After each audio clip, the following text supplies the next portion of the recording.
Hello and warm greetings. Welcome to the Analyst by Vajiram and Ravi, where we will try to comprehensively analyze 7 articles in 2 different sections.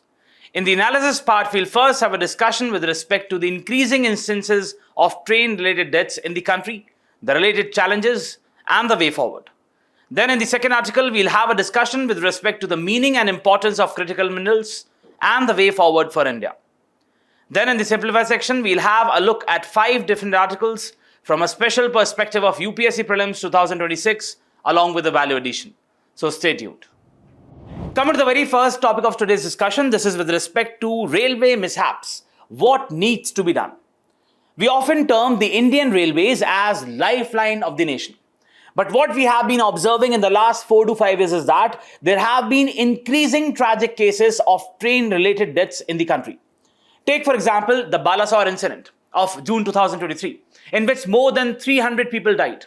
Recently in February, we had the train accident of Mysuru-Darbhanga train in Chennai, where many people died. Then you have thousands of people dying at the level crossings. Then you have this particular incident, which has happened in Mumbai, where at least four people have been killed by falling off the local trains. And that too, the overcrowded local trains, what we call as the suburban trains.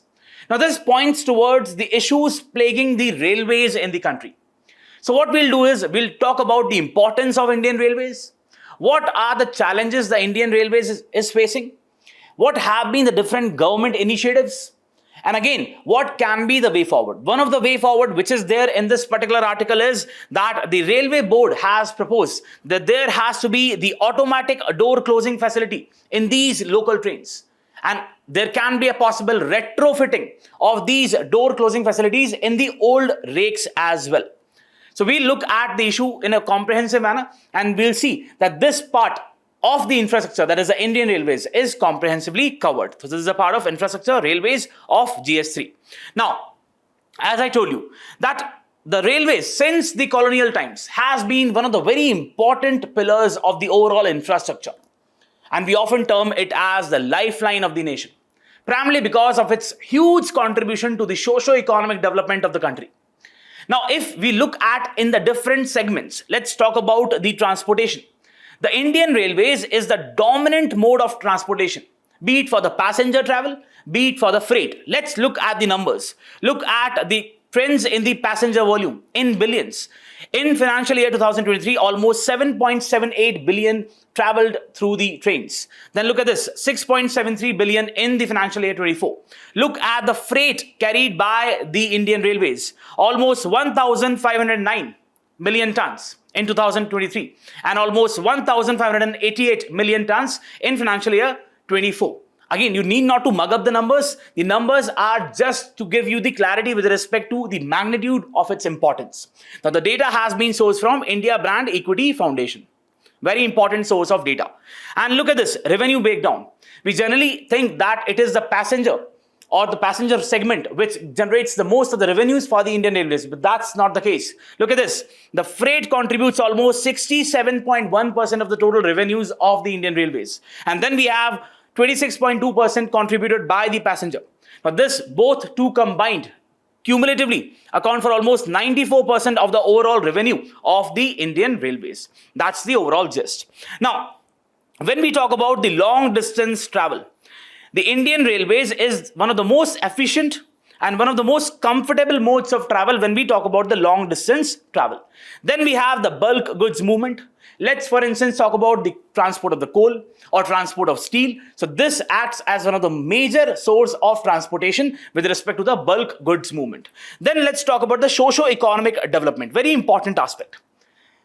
Indian Railways, not just in the present times, but since the colonial times, once we were also having the struggle against the Britishers, has acted as one of the most important sources for national integration. It has fostered cultural unity. Why? Because you have people traveling from one region to the other. There is more of interaction which takes place, and this gives rise to the aspect of national integration, right? Then we have market access, again, very important component. By market access, I'm talking about, let's say, the farmers or the businesses. So they get new opportunities in different markets when they travel through the Indian Railways. Then we have employment generation. Indian Railways is one of the largest sources of the employment generation. It employs almost 1.3 million people directly, 13 lakhs people directly, and almost 10 million, almost 1 crore indirectly. So that is the importance of Indian Railways with respect to the employment aspect. Then let's talk about the strategic importance. Whenever we are talking about situations of, let's say, which are critical to the India security, so the mobilization of troops, the mobilization of military supplies, over there, the Indian Railways plays a very important role, the defense aspect. Then we have disaster relief, the transport of essential supplies. Let's say the response authorities or the personnel is very important, and that is done primarily through the Indian Railways, right? So this is the overall gist. Now, when we talk about the rail incidents or the accidents in the country, I've already told you we had the serious case in Balasore, more than 300 people died. And then we had this particular case, freight train in Aurangabad. Now here we are talking about the COVID period. So you had these migrants sleeping over the tracks, and you know what happened ultimately? There was a particular freight train which ran over them, and it led to the killing of more than 20 people, right? And we have had many of these incidents, right? So this is something which is a very serious situation, and it points towards three important aspects. What are primarily the reasons of these accidents? The very first which you have to understand is the human error. See, before we talk about the human errors or the reasons, there has been definitely quite a reduction in the overall, in the number of incidents. But what we are seeing is that these incidents are relatively avoidable. But still we are witnessing these incidents. Primarily, one of the reasons is human errors. That is, let's say the loco pilot or the signaling systems, people manning the signaling systems or the guard, right? Then second is with respect to the failure of the signaling systems. Now the failure of the signaling systems can be either naturally because of the obsolete technologies in place, or there can also be an aspect of sabotage by the anti-social elements. Third aspect is the lack of infrastructure. Lack of infrastructure, primarily the safety infrastructure. For example, in this particular case, what the railway board now is saying is that we are going to retrofit, or we are going to fit the automatic door closing systems. Because in the local trains, the door is almost open. And that basically led to the death of so many people. So this is a very serious issue, and these are primarily the three important reasons: human error, the failure of the signaling systems, and the third is the failure of the infrastructure. There is lack of safety infrastructure in place. Now, primary causes behind the railway mishaps in the country, the very first is infrastructure deficits. When we talk about the infrastructure, I'm talking about the overhead lines. I'm talking about the rolling stock. I'm talking about the locomotives. I'm talking about the general infrastructure of the Indian Railways. What we find is that there is the aspect of poor maintenance. So these assets of the Indian Railways, what we call as the critical assets, they are not being properly managed. They're not being looked into. Then there is aspect of aging. What we see is most of these infrastructure, most of these bridges, most of these tracks or the locomotives, they have aged. There is obsoleteness which is there, right? Then there is also the aspect of vandalism and sabotage. For example, in the case of Mysuru Darbhanga, in February, there was this particular lens of sabotage, right? Then much of the infrastructure, as I told you, is from the 19th and the 20th century, which needs adequate overhaul. There has to be the adequate investment with respect to the technology upgradation. So technology upgradation, be it different technologies, it has to be integrated so as to make the overall functioning of the Indian Railways more efficient, to reduce the delays, right, and make it more optimal. Then we have the lack of funds. See, again, Railways has been making sure to have enough resources. For example, we have the Rashtriya Rail Sanrakshan Kosh. But again, that is not enough. Considering the expanse of the Indian Railways, more funds are required, right? Then there is aspect of corruption, inefficiency. Why corruption? Now, corruption dates back to the British times. You must understand that we had the creation of Delhi Special Police Establishment, DSP, which ultimately turned into the Central Bureau of Investigation. Now, one of the most important reasons for the creation of CBI or DSP, what you can call is that there was a huge corruption involved in the overall functioning of the Indian Railways. So that was one of the most important factors back then. And even now we have different tender processes in the Indian Railways, and they are prone to corruption. That is what you have to understand. Then there is inefficiency on the part of the personnel managing the Indian Railways, and the inefficiency on the part of, let's say, the loco pilots or the guards, right? And other important reason, which this particular news also highlights, that there is the overutilization of the capacity. What we are seeing is that it is leading to the aspects of congestion. It is leading to the aspects of overcrowding. So ultimately, when you have the overcrowded trains, the possibility or the vulnerability of the accidents, vulnerability of the train with respect to the accidents increases. For example, the susceptibility of the train, right? So these are the infrastructure aspects. Next, we have the human errors. When we are talking about the human errors, we are talking about this aspect of fatigue, negligence, and disregard. There have been complaints by the personnel working in the operational management of the Indian Railways. Let's say the drivers, what we call as the loco pilots or the guards, or the people manning the signaling system, that they are being overworked. And that is leading to the fatigue. And ultimately what happens that they're not efficient. They're not doing their work in a proper, efficient manner. And then that can lead to the possible accidents, right? So there is the aspect of negligence and disregard with respect to the safety protocols. Safety protocols are very, very important component of the over operational process of the Indian Railways, right?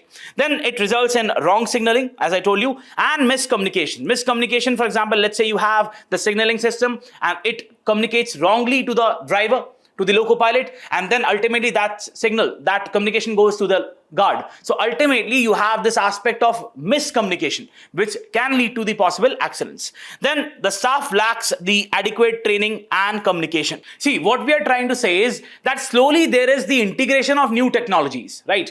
Let's say we are including the aspect of train collision avoidance system, TCS. In India's case, we have the Kavach. So what you have to understand is that these technologies, these machineries, they are technologically intensive. For that, if you want the personnel of the Indian Railways to efficiently operate these technologies, they need to be adequately trained for that. But what we find is that the skills which they have, they are obsolete.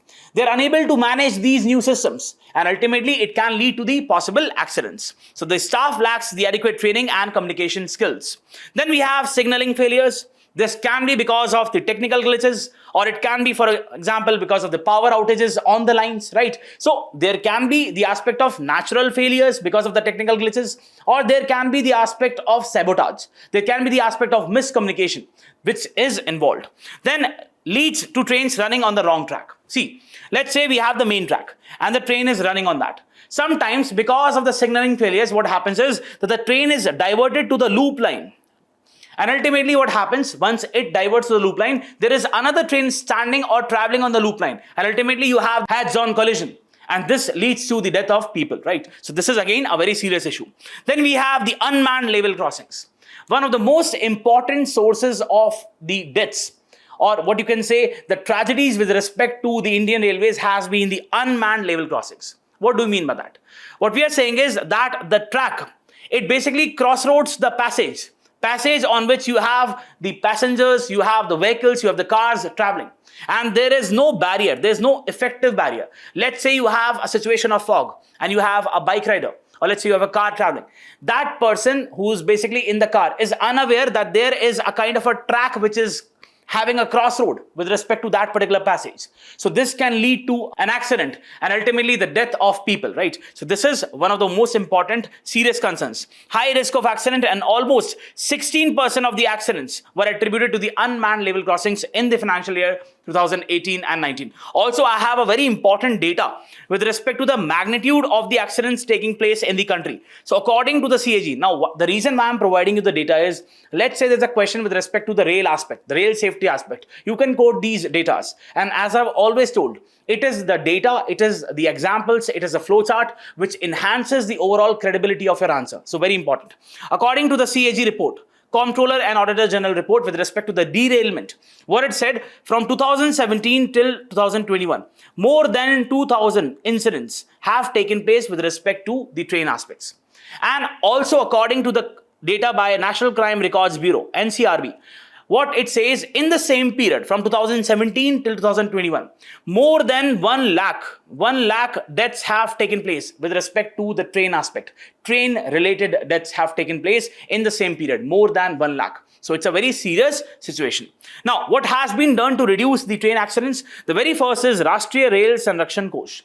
This was established, institutionalized in the year 2017. The very objective was to maintain, to upgrade the critical assets of the railways, be it the tracks, be it the locomotives, be it the rolling stocks, just to make sure that there is the aspect of the safety is fully maintained, and you have different aspects of the Indian Railways, different components and machineries operating efficiently and with safety, right? Now, technological upgradation. So as I told you, we have had this particular aspect of bogie mounted air brake system. Again, what happens is that it leads to the quick braking application, right? So very important. Improved suspension design, automatic fire and smoke detection systems in the coaches. Then we have the Kavach system. Now the Kavach is indigenous train collision avoidance system, TCAS. Now, this has not been fully implemented across the country, and it is in the process of being implemented at different locations of the Indian Railways.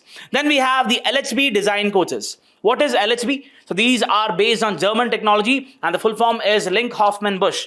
Now these coaches are anti-telescopic in nature.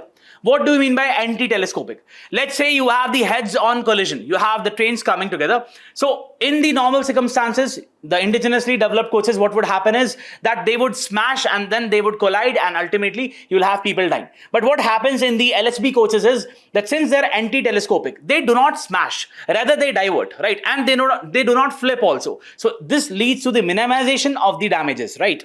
Then it is better than the conventional integral coach factory coaches. Then we have GPS-based fog pass device. Now this is very important. Let's say you have a particular loco pilot driving across, carrying the train through a signaling system, or let's say you have this particular track and here is a signaling system or a level crossing. So what would happen is, let's say once the train would approach the signaling system, or let's say the level crossing, the driver would be alerted with a buzzer, and ultimately he would slow down. So that is nothing but a GPS-based fog pass device. Then we have the modern track structure. What we are focusing upon is the pre-stressed concrete sleepers. Now they are having a very tough strength, right? Then we have the higher UTS rails, that is ultimate tensile strength. Now these are very strengthened rail systems. Then we have the ultrasonic flaw detection system. So let's say you have the tracks and they can suffer from these small cracks, and ultimately that can lead to a failure or an accident. So in order to basically detect that particular crack, what we have is the ultrasonic flaw detection system, and this is non-destructive in nature. So again, a quite improvement. Then we have the interlocking system, uses the technology, the electronic devices to operate at the points and signals from a central location. What we are trying to say basically is that there is the complete elimination of the manual aspect. It is using the electronic devices for the signaling system. Then we have the elimination of the unmanned level crossings. The railways in the process of eliminating these unmanned level crossings so as to minimize the damages in the form of accidents, right? What should be done to enhance the rail safety? The very first aspect is investing more in safety related works. For example, the article itself talks about the automatic door closing facility, right? So safety needs to be prioritized. It should be the highest priority for the Indian Railways. Very important. And again, the Railway Sanrakshan Kosh is not enough. There needs to be the adequate participation of the other players also, right? Or there can be the other avenues of financing mechanism for the safety related aspects of the Indian Railways. Then we have regular and comprehensive training of railway staff. Let's say we have this particular Kavach system. Now, in order to know the personnel of the Indian Railways, how this particular system operates, there needs to be adequate training, a timely training. There has to be a particular pattern in which the training takes place. So that needs to be regularized. Then we have the elimination of level crossings using the road over bridges or road under bridges. Look at this. We have the perfect example of road under bridge. So initially it would have been an unmanned level crossing, but this is replaced by the road under bridge. So very important. Or it can be the road over bridge also. Adopt the advanced technologies, for example, the installation and strengthening of the anti-collision devices. For example, we have the Kavach system, what we call as the train collision avoidance system, TCAS. Remember this. Then we have the creation of a statutory rail safety authority. We are saying statutory to provide it a legal backing. Why? Because this particular authority would have a mandate to prescribe the safety standards, to prescribe the standards in which the rails should operate, to make sure that the protocols are being followed. So this is again a very important body. Regular safety audits and inspections, very important, and that to third party or by CAG. CAG has been doing that. So if the CAG does it or any other third party entity, that would make sure that it finds the loopholes present in the system and adequate and timely interventions can be made. That is very important. Then we have enhanced coordination and communication. See, again, the Indian Railways is a very big mammoth body, right? So we have the railway board, we have the different zones. Every zone is headed by a general manager. Then we have different divisions, right? Within a zone, there are many divisions. The division is headed by a DRM, divisional railway manager, right? Then we have the different junctions, very, very important junctions. We have the research institutes by the Indian Railways. We have the integral coach factory. There are different pillars of the Indian Railways. There has to be proper coordination among them, so that we can make sure that the operationalization of the Indian Railways is more efficient and it minimizes the overall accident-related aspects and it enhances the safety-related aspects. So what we are saying is Indian Railways has been one of the most important pillars of national unity, of economic development, but there are certain issues which must be rectified, and these incidents, which are relatively avoidable, it led to the loss of the young lives of at least 4 lives have been lost. So this is a very serious issue. It leads to the wastage of the demographic dividend we have. So this is a very important concern, and adequate interventions need to be made. Let's look at a mains practice question. Indian Railways since the colonial times has served as the lifeline of the nation. However, in the last few years, there have been serious issues with respect to the rail safety in particular. Discuss 15 marks from 50 words. Do write a particular answer in this question. And as usual, if you're liking the initiative, do not forget to press the like button and also let us know through the comments. Let's go to the next topic. Coming to the next topic, this is with respect to addressing the shortage of critical minerals. Critical minerals have become one of the most important debated and discussed items. Now, why? Because critical minerals are the most important input when we talk about the new and emerging technology. One thing which you must understand is that we also have this particular term, which is the rare earth elements. Now, the rare earth elements, they are not similar to critical minerals. Rare earth elements are a subset. They are a subset of critical minerals. So you can have different types of critical minerals. For example, we have lithium. Now, lithium is not a rare earth element, but we have critical minerals in different dimensions, and the rare earth elements are one of the subsets of critical minerals. What this article talks about is that India is becoming very dependent on China with respect to the supplies of these high performance magnets, which we call as the rare earth elements. So these high performance magnets, they're used in various domains. Let's take, for example, the MRI machines, or let's take, for example, the optics or lasers or electronic devices. So these are very important. Let's take, for example, the electric vehicles. The article itself talks about it. So once we are critically dependent upon China or any other country, this is a strategic concern for India. And China has slowly reduced the supplies to India, and it is affecting the overall production of these technologies in the country, be it clean technology, be it electronics, be it electric vehicles.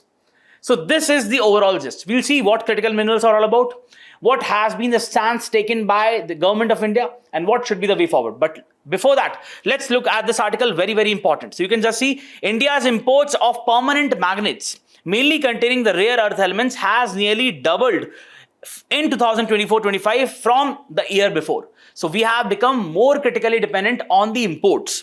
93% coming from China. Can you imagine? 93% just coming from China. In India, with just 2-3 weeks of the rare earth elements magnet supply remaining, industry executives are expected to travel China in a bid to ease the shortage. Now, China is the dominant supplier of permanent magnets in India, accounting for almost 90% share. And these magnets, as I told you, they are used in some of the most important sectors. India is having a push towards the electric vehicles. And these magnets, what in general term, what we can say is the rare earth elements, they are one of the most critical elements which are to be used in these electric vehicles. So again, a very strategic concern. Look at this. In India, the supply crunch in the making, especially for the neodymium iron boron magnets used in the electric vehicle motors. So this is very important. Possibly in the prelims, there can be a particular question. Neodymium iron boron, right? So very, very important. These magnets are used in electric vehicles. Importers are now required to give the Chinese suppliers an undertaking that the rare earth magnets produced from the country would be only used in vehicles and not for defense and military applications. See, we'll have a discussion that the critical minerals have wide array of applications, starting from the electric vehicles. Then you have the clean technologies, let's say the solar panels or the turbines. It also has great application in the defense aspect or the space exploration. So this is also one of the concerns. So the Chinese authorities are saying, give us an undertaking that you will not use these rare earth elements in the other aspects, right? For example, in defense. Currently, the IREL Limited, a PSU under the Department of Atomic Energy, refines the rare earth oxides from the heavy metal ores containing the rare earth elements like cerium, lanthanum, neodymium, and praseodymium. However, the production is limited. Moreover, the processing of refining oxides into the alloys and then into magnets is highly technical and virtually non-existent in India, and we'll have a discussion. It's not just about the production, it's also about the processing technology, which is highly technical. Look at this. According to the United States, this is important, very important, and possibly there can be a question. And you can use this data in the answer also. According to the United States Geological Survey's January 2025 data, India held the world's third largest rare earth reserves in 2024, estimated at 6.9 million tons, behind China and Brazil. So it's not like that we do not have the adequate reserves. We have, but the other aspects is missing, and we'll have a discussion which is that aspect, right? Then we have, over the past years, the Ministry of Mines has auctioned 3 rare earth blocks, one each in Karnataka, Uttar Pradesh, and Chhattisgarh. But with further exploration still required, commercial production remains a few years away. So the very objective of discussing this article is to give you the information, right? So it's not just about the content we are providing. Sometimes the content which is there in the newspaper itself, it's very much in line with the demand of the examination. Now, let's talk about the critical minerals. As I told you, the criticality means the importance of these minerals, right? So they are important in a particular time and space. The definition of critical minerals is not same for every country. It can be different from US, it can be different from Russia, or let's say India. So different countries can have their own definitions with respect to critical minerals. But what you have to understand, as I already told you, first thing is rare earth elements are the subset of critical minerals. Different countries have their own criteria with respect to defining what is critical minerals. But there are certain important characteristics. The criticality of a particular mineral is dependent upon its essentiality, or what you can say the economic importance. That is, we have new and emerging domains. How much important that particular mineral is with respect to the development of that technology or that particular domain, that defines the criticality. Then we have the supply chain risks. As I told you that, see, we have certain regions around the world in different countries where you have the production of these critical minerals. Now, it's not just about the production, it's about the refining also, the processing also. So India has good, it has adequate reserves of these rare earth elements. But when we talk about the production capacity, when we talk about the processing aspect, that is missing in India, almost non-existent, which the article talks about. So that is a supply chain risk we have, and we are critically dependent upon the imports, for example, from China. Criticality of minerals changes with time. What does it mean? Let's say you have a particular mineral right now that may be very important right now for US. But let's say that mineral was not important in 1950s, or a particular mineral in 1950s was very important at that moment of time, but it is not as important as it was before. So that is, it changes with time. It has a temporal characteristics. With respect to time, the criticality of a mineral changes. And that is because of the development in technology, right? That is just on the basis of the kind of developments we are witnessing in the technological domain. Examples: antimony, beryllium, bismuth, cobalt, copper, gallium, germanium. Again, the rare earth elements, which includes the high performance magnets, is a subset of the critical minerals. That is what you have to understand, right? Now, application used to manufacture the advanced technologies. Advanced, for example, we have the electric vehicles, we have the clean technologies, we have, for example, the defense exploration or the space exploration. We have different defense platforms. So they are using these critical minerals. So that is the kind of wide array of application. Then use in low emission technologies, solar cells and modules, wind turbines, all of them have some component of these critical minerals. Then some are also crucial for common products. The cooker you use, the steel utensils, it has some alloys. For example, it has chromium. Chromium is again a part of this. So even for the normal use items, let's say we have a radio or we have a normal electronic machine, the smartphones, they have some components of these critical minerals, right? Top producers, now they are not in a sequence. We have the largest producer in the world as China. We have the other countries, for example, Chile, Indonesia, Congo, Australia, South Africa. Now, this is very important. We have emphasized it earlier also. Now, Why important? Because there are questions which are coming in the UPSC, primarily in the prelims, which talk about the distribution of these critical minerals. Look at this. In Canada, we have all the presence of cesium, which is used in medical imaging. I told you, the MRI machines or the CT scans use these products. Almost 55% of the global reserves of cesium. Potash, used as a fertilizer, almost 32%. Then US, let's talk about beryllium, used in industrial processes, components. Helium used in cryogenics, almost 55%. For beryllium, it is 65%. Important data. There can be a question in the prelims, and we'll see how. In Chile, we have rhenium used as a turbine engine component in clean technology, almost 55%. Then we have Brazil, niobium, steel alloys, almost 88%. Then we have South Africa. For example, we have the platinum, we have chromium, we have manganese, 71%, 39%, 29%. We have Democratic Republic of Congo, cobalt, super alloys, 70%. Tantalum, used as a capacitor in electronics, 40%. Australia, lithium, ceramics and glass, almost 54%. Zirconium in foundry sands, used almost has 38%. Now let's talk about the Spain, has strontium, ceramic magnets. And then we have Russia, palladium, used in catalytic converters, 40%. And look for China. Look at the dominance of China with respect to the critical minerals. Gallium, tungsten, bismuth, germanium, antimony, graphite, tellurium, fluorspar, vanadium, molybdenum, indium. So it has a dominance with respect to the overall production, and not just production, but also the processing capacity. That is what you have to understand, right? Now, critical minerals in India, this is very important. So we have had a particular research done by a committee set up by the Ministry of Mines, and it came to the conclusion with a list. As I told you, the criticality of the minerals, it varies with time and space. So it identified 30 critical minerals for India. Some of them are the antimony, beryllium, bismuth, cobalt, copper, gallium, germanium. And then what it has proposed is that we are basically, it has told about the situation, we are critically dependent. Look at the dependency. For lithium, we are 100% dependent on different countries, Chile, Russia, China. Look at this, for cobalt, almost 100%, nickel, 100%, vanadium, 100%, niobium, 100%. Look at the dependency of India on the other countries around the world. And these are critical minerals, very, very important, right?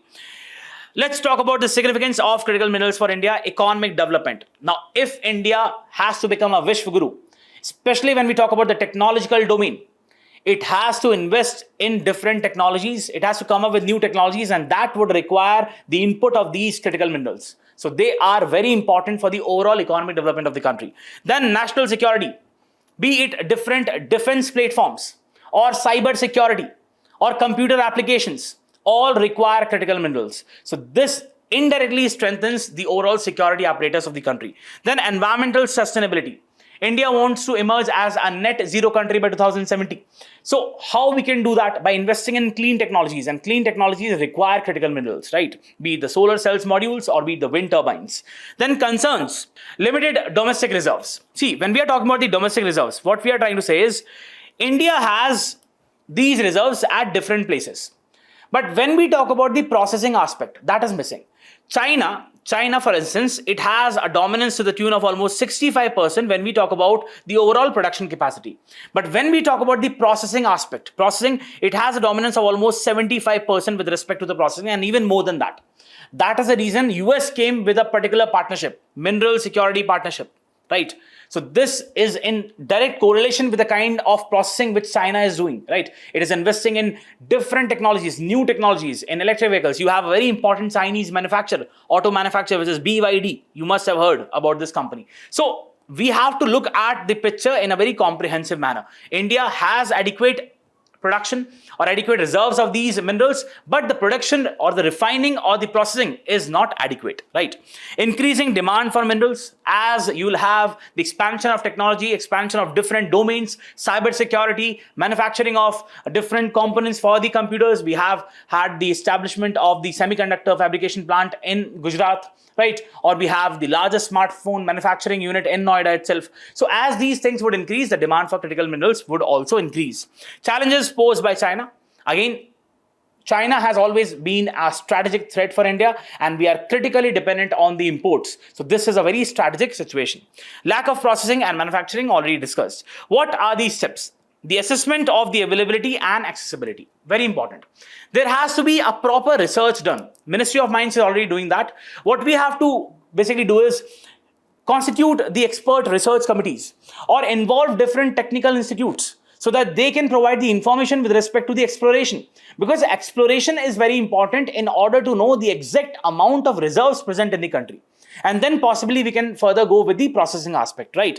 Significant investments in infrastructure, research and development, and policy support is needed, especially to different institutes. And also, why not include the private players? Because they have the technological advantage, right? Setting up a specialized body, very, very important. For instance, in Australia, we have a particular body which is CSIRO.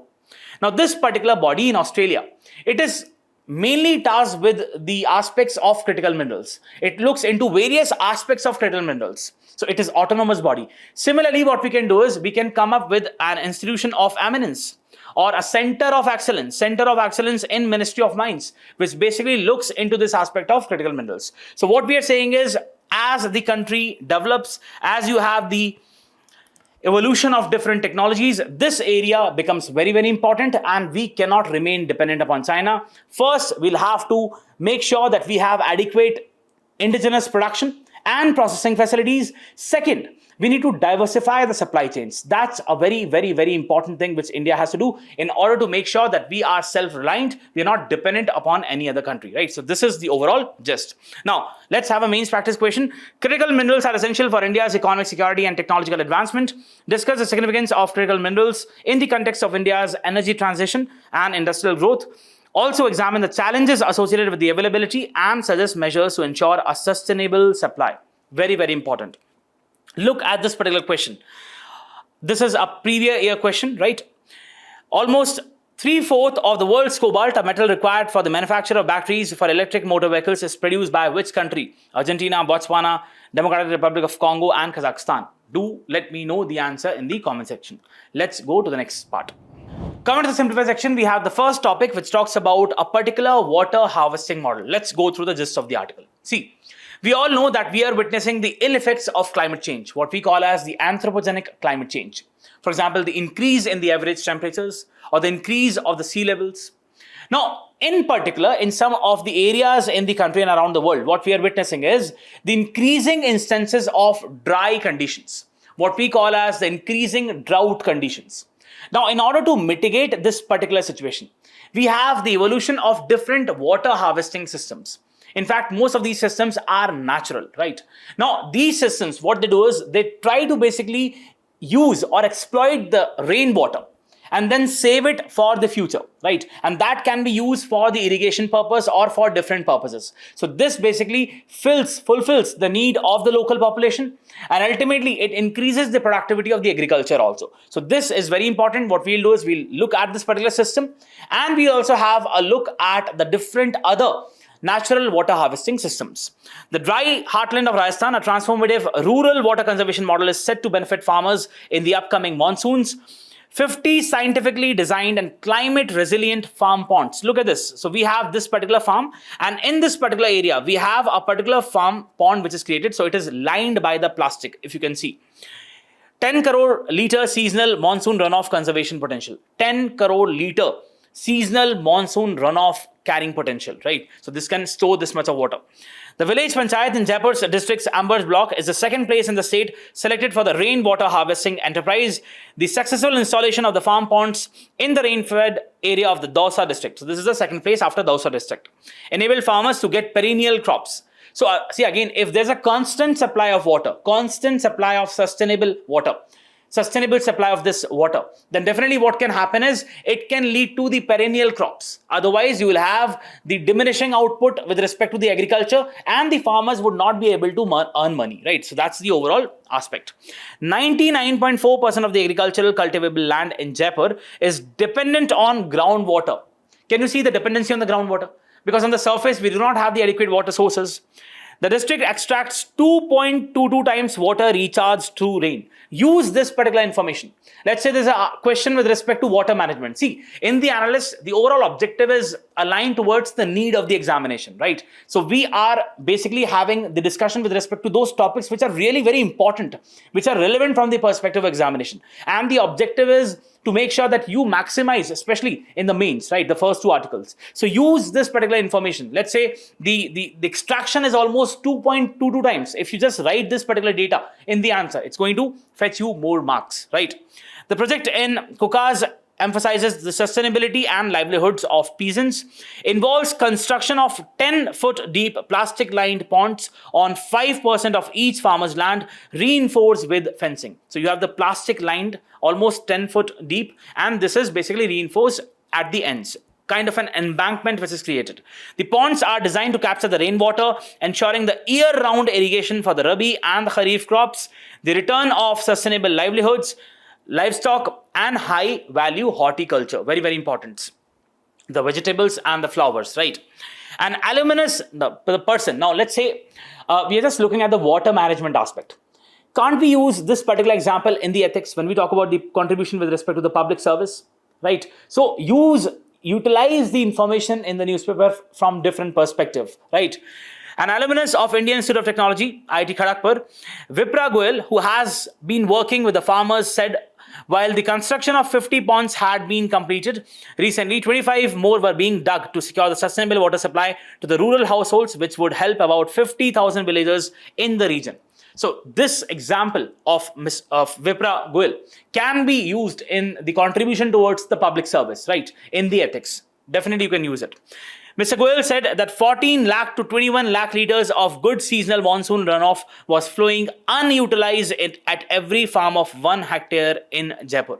Just in 1 hectare, almost 14 lakh to 21 lakh liters. It is just flowing. It is just having the runoff, not being utilized. So now we'll utilize this particular water. Mr. Goel previously worked with the Niti Aayog. He has partnered with the two-wheeler manufacturing company to raise the funds for the installation of the ponds in Kukas. Now this is very important. Let's have a discussion with respect to some of the ancient water harvesting systems. Let's talk about the Bauli, right? So Bauli is a step well structure. Look at this. It's a step well structure. We have different steps which are going downwards, right?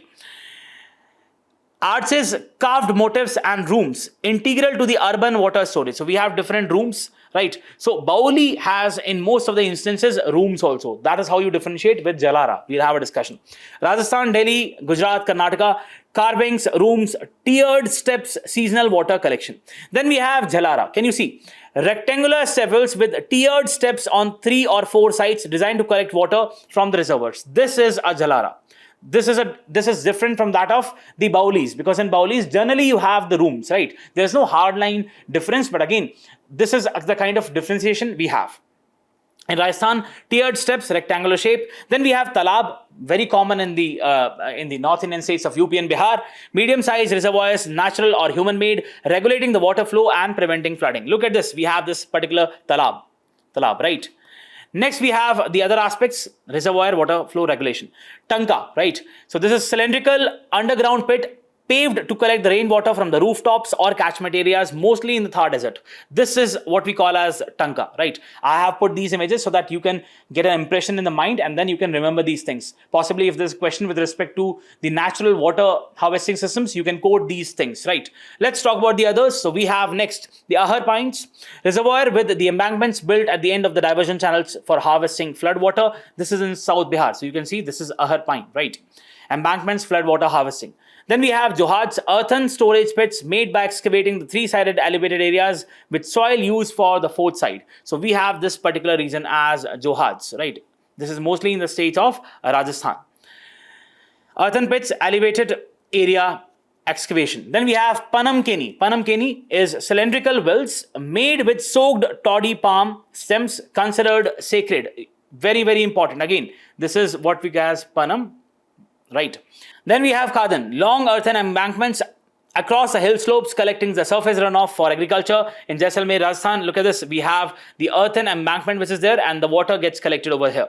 Then we have Kun, saucer-shaped catchment area with a central circular underground well, traditionally lined with lime and ash, right? Then we have Zinc, small tanks in Ladakh collect glacier meltwater turning into streams. This is what Zinc is all about in Ladakh. So if you have these images in the mind, definitely you can also code these things in the examination. Let's go to the next topic. Coming to the next topic, this is with respect to the women in agriculture. Let's talk about the gist of the article. See, the United Nations General Assembly has declared the 2026 year as the International Year of Women Farmer. Now, we have had a particular project in India being sponsored by the embassy, Norwegian embassy, and the United Nations World Food Program in Assam. Now, they've had their own research and they basically researched about the importance of women in agriculture and how their livelihoods and overall socio-economic conditions can be improved. Now, what we are witnessing is the feminization of agriculture, where the women are contributing a lot when we talk about the labor in the agriculture. But when we talk about the ownership rights, when we talk about the land titles, what we see is the situation is very inequitable.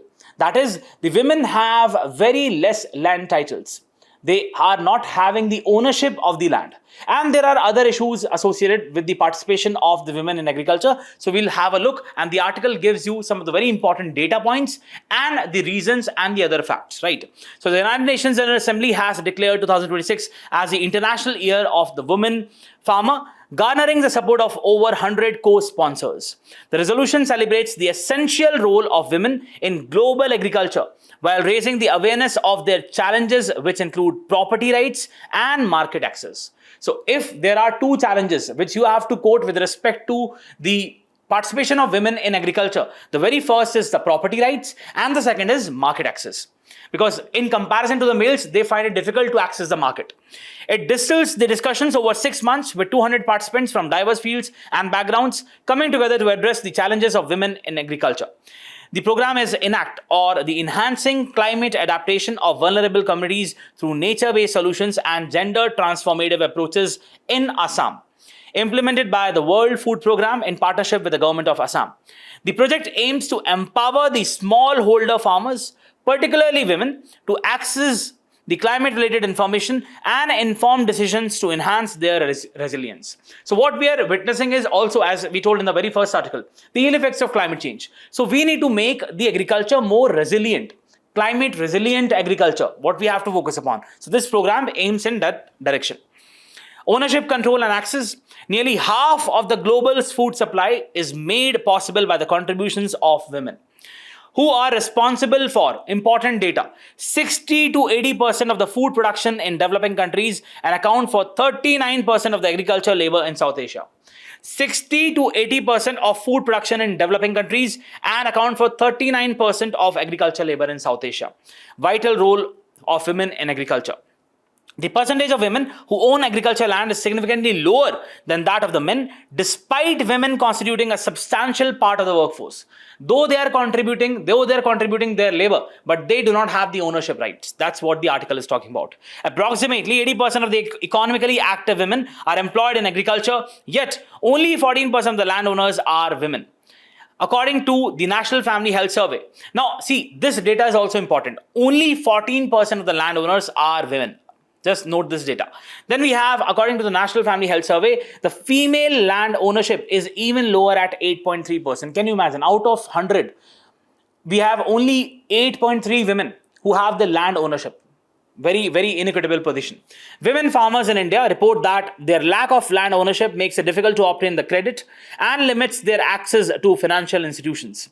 Because, see, again, whenever you go to the financial institutions in order to avail the credit, they basically ask for the collateral, and for that you need to submit. For example, you can submit the land which you have, the titles which you have. But if you do not have the land ownership, how would you make the other person, the banks, make sure that you have this particular asset with you? So that's a very important concern, a serious concern. Regular access to the information on agriculture planning and advisory is essential for farmers, but women have more limited access to the technology, such as mobile phones. These obstacles hinder the investments, technology and adoption and improvements in the livelihoods. While microfinance and self-help groups provide some access, such as loans, are often insufficient for the significant investments. Self-help groups, though very important player in the overall financial inclusion, but they provide very small resources, not enough for bringing significant changes in the overall productivity in the agriculture. The government of India supports the small women farmers to enhance the skill and promote the sustainable agriculture. The Mahila Kisan Sashaktikarana Pariyojana, important, upgrades the skills and increases resources access for the women, while Submission on Agriculture Mechanization offers 50 to 80% subsidies for machinery. Additionally, 30% of the National Food Security Mission's budget is allocated for women farmers in a number of states and UTs. Climate change disproportionately affects women farmers by increasing their domestic responsibilities and elevating their exposure to agriculture risks. So it's not just about their contribution to the agriculture. Women also have the domestic responsibilities. So the climate change is basically making the whole situation tough for women. Our area has been witnessing rapid weather changes. Now, when we talk about Assam, what you have to understand that there are frequent floods, and that is affecting the crops, the output of the crops, right? The variety introduced by the project is designed to resist the flood damage, and the crops can survive underwater, right? So this is also the objective of the program, to provide the resilient seeds to the farmers. We are hoping for a better harvest. By engaging with women farmers, it is possible to develop the replicable models of climate adaptation at the village and community levels, right? Now, if the model proves to be successful in Assam, that can be replicated in similar areas as well, right? So this is very important. The ENACT project primarily connects the women farmers with the experts through information technology, providing actionable agriculture and climate advisories via their phones. The climate adaptation information centers facilitate the video conferencing and meetings, informing women about the other aspects. For example, we have the agriculture and livelihoods. This shows how scalable impact can be achieved by combining the technical expertise, diversification through the farm-based livelihoods, information and weather advisories, use of technologies, and social behavior change interventions. So it's not just about the women farmers. They need to be facilitated. They need to be provided the resources. They need to be provided the adequate information. And it is through this program we are doing it. And if the model proves to be successful, then that can be scaled to different areas as well. Rural ecosystems and dependent livelihood are vulnerables. Responses to risk should reflect community needs and capabilities. The ENACT project emphasizes on the promotion of flood-resistant rice varieties, livelihood diversification, and market linkages to mitigate the crop damage. So there has to be adequate integration of the market also. And these women farmers who are vulnerable, they need to be provided the adequate avenues, the proper avenues with respect to the marketing of their products, and promote the cultivation of nutritious local varieties. Women farmer groups engage in community-based smart seed production system to enhance the sustainability. Steps to take: policy design and implementation should take into account the unique needs of the women farmers. Granular data, important data with gender lens are needed to develop solutions tailored for women needs. We cannot have one size fits all approach. We cannot apply the same approaches for the men farmers and the women farmers. There has to be a kind of a differentiated approach, considering the challenges, the specific challenges being faced by the women farmers. These could range from rethinking the farming tools to financial needs and practices around saving credit. Strong focus on agri-value chains that support the women farmers and are managed by women. Part of this could be to enhance the women's access to financing mechanism and information while supporting their collective actions and networks such as women's self-help groups. Important. Historic opportunity to mark 26 as the International Year for Women Farmer. Remember this because possibly a question in the prelims can come. To promote the resilient agriculture development and gender equality. So this is what you have to focus, but we have important information, two very important information. World Food Program. The program is the food assistance branch of the United Nations, established in 1961. We have the Food and Agriculture Organization. Now you have to tell me where it is based. FAO basically focuses upon increasing the overall food production outputs, providing the necessary technology, having the conferences, the stakeholder approach, whereas the World Food Program specifically looks into the humanitarian aspects, making sure that there is adequate food in different regions around the world, right? So that's the difference. To combat the global hunger and provide the food security in crisis situations, emergency food aid, school meals, support for small landholder farmer, then we have the focus on achieving the Sustainable Development Goal 2, that is zero hunger. The World Food Program was awarded the Nobel Peace Prize in 2020 for its effort to combat hunger. Then we have this particular program which is Mahila Kisan Sashaktikaran Pariyojana, a sub-component of Deen Dayal Antyodaya Yojana, National Rural Livelihood Mission. launched in 2010-11 to recognize and support the women farmers, Mahila Kisan, and ensure their sustainable livelihood and empowerment. The objective is to enhance the women's participation in agriculture, build sustainable practices, improve access to resources, be it the credit or be it the other things, for example, the fertilizers, promote agroecological practices and reduce the drudgery, the efforts which are used in the overall production. Implementation, women collectives are formed for training and capacity building, so as to give them the adequate skills, right?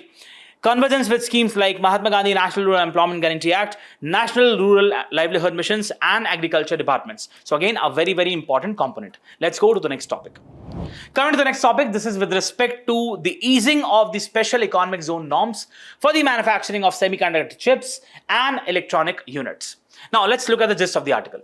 We have certain areas which are designated as special economic zone in the country. Now, these zones have different economic laws. The very objective of the government is to increase the production with respect to these zones, to increase the exports, and to create employment, right? That's the overall gist. Now, if a company or an enterprise wants to invest in a particular SEZ, it needs to abide by certain norms, certain rules.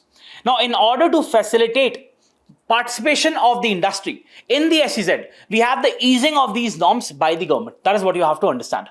Just because government, as I told you in the critical minerals article, that the government is focusing upon enhancing the production of these semiconductor chips, right? Or let's say the other electronic units, which are very important, especially in the context of emerging technologies, right? So let's talk about this. A special economic zone is a specially designated area within the country that has different economic laws and policies compared to the rest of the country, designed to attract investment, boost the exports, and create employment, right? Key features: they offer the tax breaks, for example, the exemptions, ease of doing business, less regulation. There is also the aspect of plug and play model. We already discussed this before. The supplies of essential aspects are already provided in these SEZs. Infrastructure, good transport, reliable power, and modern facilities. Export focused. Products made in the SEZs are often aimed at international markets. Why the government is focusing upon the SEZs? To promote the exports and the FDI, foreign direct investments, create jobs, help industries become more competitive globally so that they can compete with the other players in the region and the outside. Examples: we have the SEZ in Noida, we have in Mumbai SEZ, and we have the other SEZs. Now, this is very important. The India Semiconductor Mission. So the government is focused, and this has been taken from the PIB. The government is focused on the important objective of building the overall semiconductor ecosystem and ensure that it in turn catalyzes India's rapidly expanding the electronics manufacturing and innovation system. The vision of Atmanirbhar Bharat in electronics and semiconductors was given further momentum by the Union Cabinet, chaired by the Prime Minister, approving the Semicon India program with a total outlay of more than 76,000 crores for the development of semiconductor and display manufacturing. Not just the semiconductors, but also display manufacturing, right? In the country, the program aims to provide financial support to the companies investing in semiconductors, display manufacturing, and design ecosystems. This will serve the pave to way India's growing presence in the global electronic value chain system. India's Semiconductor Mission has been set up as an independent business division within the Digital India Corporation, having administrative and financial autonomy to formulate and drive India's long-term strategies for developing semiconductors and display manufacturing facilities and semiconductor design ecosystem. So again, this information might seem very factual, but sometimes you have this question coming directly in the prelims, right? So do pay attention. Envisioned to be led by global experts in the semiconductor and display industry, the India Semiconductor Mission will serve as the nodal agency for efficient and coherent and smooth implementation of these schemes. Now, this is important. What are the different parts, or let's say the components? We have the scheme for setting up the semiconductor fabs, fabrication units in India. Then we have the scheme for setting up of the display fabs in India. Then we have the scheme for setting up of compound semiconductors, silicon photonics, sensors, fabrication unit, semiconductor assembly, testing, marketing, packaging, right? So all the components are covered. Design linked incentive scheme. Important. Design linked. We have the production linked incentive scheme, and also for this we have design linked incentive. In addition to the above schemes, the government has also approved the modernization of semiconductor laboratory Mohali as a brownfield fab. Important. Now let's go through the article and see what the union government is trying to do. The union government has notified several changes to the regulations for the setting up of special economic zones for the manufacturing of semiconductors or electronic parts, include reducing the minimum plot size for the units and allowing the semiconductor units to also supply the rest of India. So it's not just about the exports. If the units wants to supply in the domestic market itself, they can do so, apart from exporting. The Ministry of Commerce and Industry said the approval has been granted for setting up the 2 SEZ facilities in Gujarat and Karnataka at a total investment of 13,100 crores. Manufacturing in these sectors is important data, is highly capital intensive, import dependent, and involves longer gestation periods before turning profitable. Rule amendments have been carried out to promote pioneering investments and boost the manufacturing in these high technology sectors. Capital intensive, highly technological intensive. So we are basically facilitating the investments in these domains. The amendments to the Rule 5 of the SEZ Rules 2006 has meant an SEZ for the manufacture of semiconductors or electronics component will now need a minimum contiguous land area of 10 hectares. Earlier the minimum requirement was 50 hectares. Now it has been reduced to 10 hectares. The amendment to the Rule 18 of the SEZ rules further allows SEZ units in semiconductor as well as the electronics component manufacturing to also supply to the rest of India after payment of applicable duties. Conventionally, SEZs have been export oriented. So again, understand, if it wants to supply in the domestic area, adequate taxes would have to be paid. These amendments were notified by the Department of Commerce on June 3rd, 2025. Following this, the Board of Approval for the SEZs approved the proposals by Micron Semiconductor Technology India and Hubali Durable Goods Cluster Private Limited for setting up of the SEZs for the manufacturing of the semiconductors and electronic components, respectively. The amendments will boost high-tech manufacturing, spur growth of semiconductor manufacturing ecosystem, and create high-skilled jobs in the country. So this is what you have to understand. Critical and emerging technology, and therefore the government is facilitating the enterprises to come and invest in these areas. Let's go to the next topic.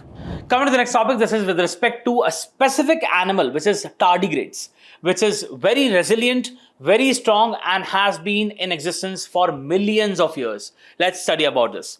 Among the scientific experiments in the International Space Station, this is the one which would examine the revival, survival, and reproduction of tardigrades in the space. What is the Voyager tardigrades experiment and why the scientists study about these microscopic 8-legged organism? This is the kind of organism which is the tardigrade. Tardigrades, also known as water bears. The article has been featured in the explained part of the Indian Express. The kind of language used is very simple but highly probable. A question is highly probable in the prelims, right? So do pay attention. Are known as water bears and are robust aquatic animals that have been roughly for around 600 million years, 400 million years before the dinosaurs walked on the planet. Dinosaurs came and got extinct, but still we have the tardigrades on the planet. They have survived all the 5 major mass extinction events to have taken place thus far, and the scientists believe that they could be around long after the humanity has died out. Very resilient, very strong. Typically about 0.5 millimeters. Tardigrades have 4 pairs of legs with 4-6 claws on each foot, a specialized mouth which helps them suck nutrients from plant cells, algae, and the small invertebrates. Tardigrades can be found almost everywhere, from the highest mountains to the deepest oceans. So they can bear a lot of the high temperatures and a lot of cold environment, right? So they are, again, as I said, very robust creatures. Their most common habitat, however, is a thin film of water found on the mosses and lichens.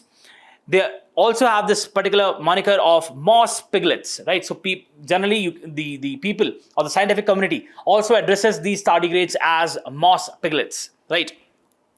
Micro animals were discovered in 1773 by German zoologists. They have become a subject of intensive research. Tardigrades are remarkably resilient creatures known to survive in the harshest of the conditions. Water bears have known to withstand the temperatures as low as minus 272.95 degrees Celsius. Can you imagine? And as high as 150 degrees Celsius. endure the ultraviolet radiation of the space and pressures of 40,000 kilopascals. This is almost equivalent to what the pressure is at the 4 kilometer under the ocean surface, and live after being stored in a freezer for 30 years. Tardigrades survival mechanisms can potentially have several applications. Now, why we are studying that? Because if we study tardigrades, the kind of functioning of the tardigrades can be really helpful in order to develop those techniques, those mechanisms, those biological mechanisms which can help the astronaut bear the tough conditions in the space. From helping the scientists develop more resilient crops to creating advanced sunscreens to preserving human tissues and organs for transplantation. These are the areas where this particular can be applied. Tardigrades owe their incredible resilience to cryptobiosis. Cryptobiosis, a state in which organisms bring their metabolism to near complete standstill. They have the ability to stop, to halt the metabolism, almost stop. In the face of adverse environmental conditions, tardigrades can reduce their metabolism to less than 0.01% of normal. Less than 0.01% of normal. It's a very astonishing thing. And drop their water levels by more than 95%. A state called anhydrobiosis. So it's cryptobiosis and anhydrobiosis. Both anhydrobiosis and cryptobiosis result in the emergence of durable shrunken state called TUN, in which the tardigrades are able to withstand the extreme conditions. Also, these animals produce unique proteins such as cytoplasmic abundant heat soluble. It's a particular enzyme type of thing. Proteins which are key to their resilience. These form a gel matrix within their cell, vitrifying and protecting the essential cellular components from destruction.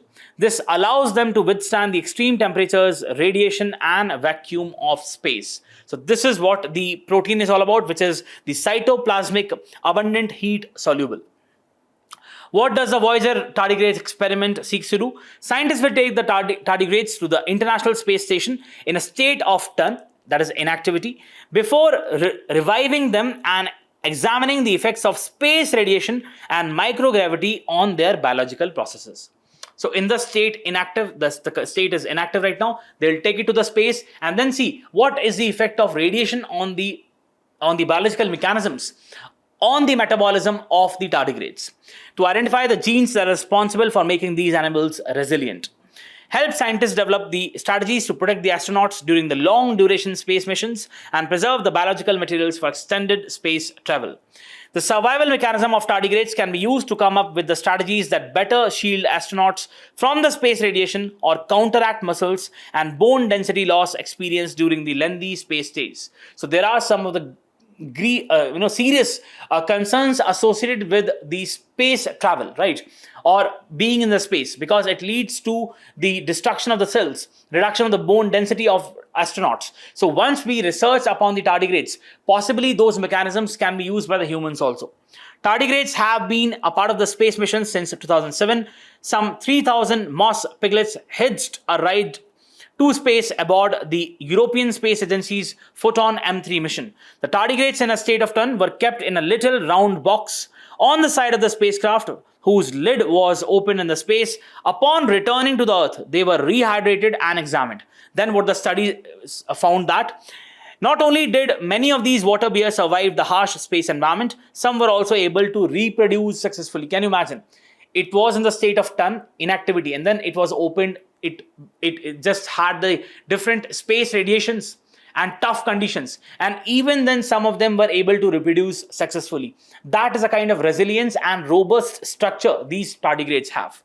While exposure to UV radiation did cause some damages and reduce survival rates, the experiment confirmed that vacuum of space alone was not a barrier to their survival, solidifying their status as one of the Earth's most durable organisms. So this is what you need to know with respect to tardigrades. Possibly a question in the prelims can definitely be formed. Let's go to the last article of the day. Coming to the last topic of today's discussion, this is with respect to a particular news coming from Punjab. But again, this has a national perspective. Now we have the government focusing upon the establishment or making the drug de-addiction centers more robust. Now we know that it is in the state of Punjab where we have this menace of drug usage, and we have mostly the youths who are basically getting in the trap of the drug use. Now, in order to have a proper rehabilitation plan for these youths, we are basically giving more impetus to the drug de-addiction centers. And the government is planning to basically recruit more of psychologists and other healthcare professionals. So this becomes really important. And we'll also have a look at the Narcotics Control Bureau.